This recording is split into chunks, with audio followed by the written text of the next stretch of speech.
Bonjour à tous, bienvenue dans une nouvelle vidéo qui fait directement suite à mon bilan du mois de mars. Je le tourne directement après parce que je me suis rendu compte que pour vous parler de mes achats du mois de mars, je n'allais pas avoir assez de temps dans mon bilan du mois de mars. Donc premier book haul, enfin deuxième book haul officiel je crois, de cette année 2019. J'ai 8 livres je crois à vous présenter, quelque chose comme ça. J'ai 7 livres à vous présenter alors que normalement je ne suis censée acheter que 4 livres par mois. Depuis le début 2019 j'avais réussi à m'y tenir. Mais là je suis allée à Livre Paris, ensuite je suis allée à Lille pour le festival de Sérimania et j'ai retrouvé Marie de la chaîne Mademoiselle Athéna et Justine de la chaîne Red Blue Moon, et donc nous sommes allés au Furet du Nord et nous avons, enfin moi j'ai craqué en tout cas pour 3 livres. Donc j'étais parfaitement dans mes... voilà, dans mes quotas, dans mon budget et tout, et finalement j'ai un peu explosé mon budget en fait. Mais je vais vous montrer tout de suite ce que j'ai acheté pendant ce mois de mars. C'est un petit book haul, tranquille, pépère, donc allons-y. Les deux premiers livres que j'ai achetés, donc enfin là, le premier livre que j'ai acheté, je l'ai déjà lu, vous l'avez vu dans mon bilan du mois de mars. Il s'agit de On the Come Up de Angie Thomas, qui est l'autrice de The Hate You Give, que vous connaissez tous je pense. Qui est hyper connue. Et là, On the Come Up, on va suivre l'histoire de Brie, qui est une jeune rappeuse voilà, qui habite dans un quartier un peu, comment dire en français, crin-crin, malheureusement. Un quartier quasiment que afro-américain qui s'appelle Garden Heights et qui a pas mal de problèmes au niveau de la pauvreté, évidemment, voilà, des dealers de drogue, de l'alcoolisme, tout ce genre de choses en fait qu'on retrouve malheureusement dans pas mal de quartiers, enfin même de ghettos si on peut le dire, afro-américains. Et donc Brie est une personne assez en colère, une adolescente qui a envie de s'en sortir aussi, qui a envie d'aider sa famille, qui sombre peu à peu dans la pauvreté au fur et à mesure du bouquin. Et c'était un bouquin hyper fort, hyper intéressant et je vous le recommande à 200% évidemment. Je l'ai acheté dans cette magnifique édition, je voulais pas l'autre édition, je voulais une édition qui match celle de The Hate You Give que j'ai. Et du coup c'est une édition avec la tranche comme ça jaune et... la couverture est absolument magnifique et je suis hyper fan de cette couverture, je l'adore. J'ai acheté une sortie du mois de mars, début mars ou fin février, parce que On the Come Up est sorti au mois de février en anglais, donc je sais pas s'il y a une traduction pour l'instant qui est prévue pour le français. Mais du coup j'ai acheté une parution de février-mars, enfin en tout cas début 2019, qui est Internment de Samira Ahmed. J'ai lu Love, Hate and Other Filters au mois de février ou de janvier probablement, le Contemporary Athon. J'ai lu son premier livre qui était Love, Hate and Other Filters, que j'ai vraiment beaucoup aimé. Et là j'ai pris du coup son deuxième bouquin qui sort cette année, qui est Internment, qui va parler d'une jeune musulmane. C'est dans une espèce de dystopie, ça se passe aux États-Unis et il y a des camps en fait où on parque les musulmans. Et cette jeune fille a été parquée dans un camp aux États-Unis, dans un futur assez proche quand même, avec toute sa famille. Et vu qu'elle a une magnifique casquette avec marqué résiste dessus, je pense qu'on va être dans une histoire de résistance, dans une histoire de transgression de la politique en place, politique de discrimination quand même et d'oppression évidemment, qui est pas du tout légale, enfin en tout cas maintenant on va dire, on espère. Et j'ai hyper hâte de le lire, je pense que ça va être une de mes priorités pour les mois à venir. J'ai acheté 2 livres à Livre Paris, j'ai acheté le deuxième tome des Chroniques Homérides de Alison Germain, ou comme vous la connaissez sur YouTube, Lily Bookin. J'avais lu le tome 1 quand il est sorti, c'était en 2017 je crois, et je l'avais beaucoup aimé, donc je me suis empressée d'aller acheter le tome 2 qui sort seulement le 2 avril. Et le salon du livre de Paris et les salons même tout au long du mois de mars avaient l'exclusivité de pouvoir faire dédicacer le tome 2. La couverture est absolument splendide. Apparemment, de ce que j'ai compris, on va plus être en Cornouailles, parce que c'était dans le premier tome, on était en Cornouailles. On suivait une jeune femme qui découvrait qu'elle avait les pouvoirs du roi de Midas, du roi Midas, qui était de changer les choses qu'elle touchait en or. C'était un peu plus compliqué que ça évidemment, mais ça reprenait cette mythologie.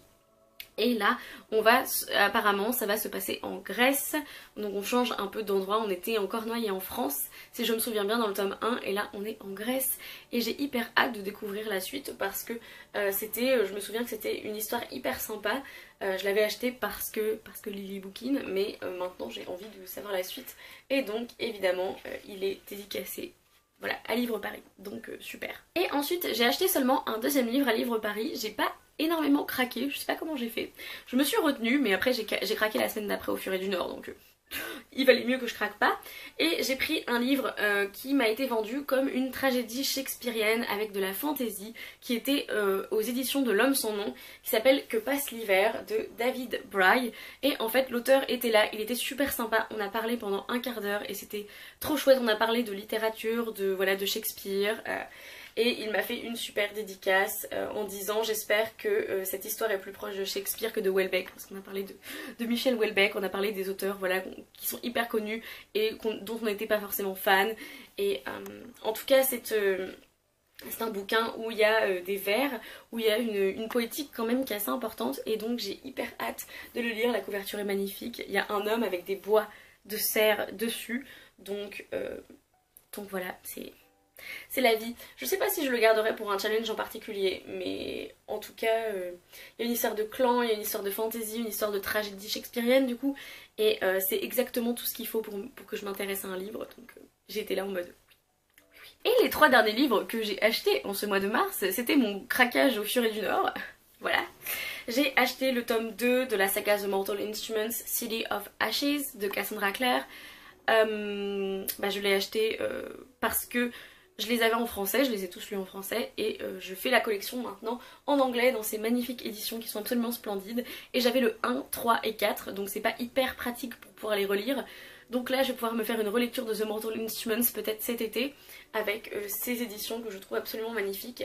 Et quand j'ai sauté sur l'occasion quand je l'ai vu au Furet du Nord, parce que je me suis dit plutôt que de les acheter sur Book Depository sur internet, autant faire marcher les vraies librairies, les librairies physiques. J'ai acheté un livre que je ne possédais pas puisque je fais la collection des Keeper of the Lost Cities en format poche, et donc j'ai trouvé le tome 6 en format poche, donc je n'ai toujours pas le tome 7 non plus évidemment, puisqu'il est sorti en grand format au mois de novembre, et donc il sera en poche, enfin en paperback au mois de probablement d'octobre, donc je l'achèterai à ce moment-là. J'avais pas acheté le tome 6, du coup j'attendais qu'il sorte dans cette édition, donc c'est chose faite, je vais pouvoir le relire en format papier puisque je l'avais lu en format e-book. Puisque oui, je suis ce genre de personne obsédée qui ne veut pas que les livres soient dépareillés au niveau de leur édition en fait dans ma bibliothèque. Donc il est absolument énorme, je m'étais pas rendu compte qu'il était aussi gros. Mais voilà, c'est l'édition paperback de Nightfall qui est le tome 6 de Keeper of the Lost Cities, qui est une fantasy middle grade. J'ai tous les tomes maintenant de Keeper of the Lost Cities en paperback. Yay! Et le dernier livre que j'ai acheté, c'est une des nouvelles parutions de cette année. C'est une nouvelle parution de Lauren James qui a écrit The Loneliest Girl in the Universe, que j'ai lu l'été dernier et que j'ai adoré. Donc j'ai acheté son nouveau livre qui est The Quiet at the End of the World. J'adore ce genre de couverture, du coup c'est la beauté quand même.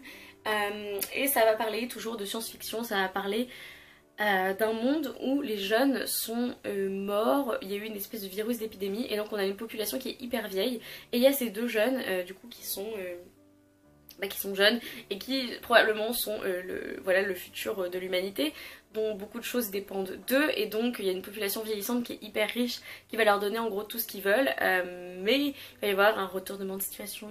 En gros les 2 personnages vont devoir décider de ce qu'ils veulent, enfin de ce qu'ils peuvent et veulent bien sacrifier pour sauver la race humaine, et c'est hyper intéressant, j'aime beaucoup ce genre de roman de science-fiction. Voilà, c'est les 7 livres pour lesquels j'ai craqué au mois de mars. J'étais censée en acheter que 4 et c'était censé pouvoir être une partie de mon bilan du mois, mais étrangement, voilà, j'ai déjà mis encore 10 minutes à vous parler de ces 7 livres. Je suis hyper contente de mes achats.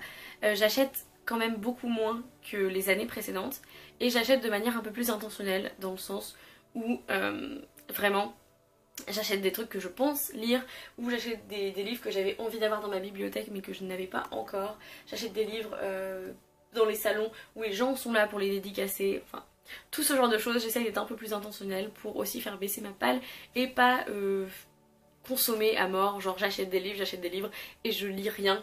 Et voilà, au moins dans tout ce que je vous ai présenté, il y en a déjà 3 qui sont lus sur les 7, donc c'est plutôt pas mal, je suis plutôt contente. C'est tout pour cette vidéo, merci de l'avoir regardée. Dites-moi dans les commentaires si vous avez lu un de ces livres, qu'est-ce que vous en avez pensé, qu'est-ce que vous avez acheté au mois de mars, est-ce que vous avez eu un gros book haul, un petit book haul, dites-moi tout. En attendant une prochaine vidéo, lisez bien, amusez-vous avec vos lectures et bisous.